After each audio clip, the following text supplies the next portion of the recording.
So hey guys, Samsung Galaxy M32 official trailer leaks and main highlights. Samsung Galaxy M32 was launched in India on Monday.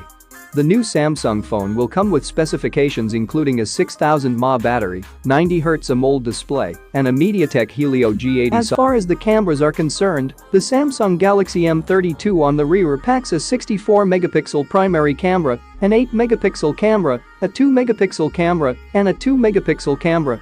The rear camera setup has autofocus.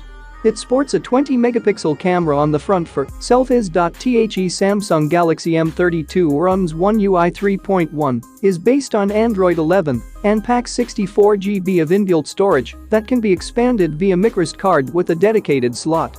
The Samsung Galaxy M32 is a dual SIM. It was launched in black and light blue. Samsung Galaxy M32 price in India starts at Rs. 14,999.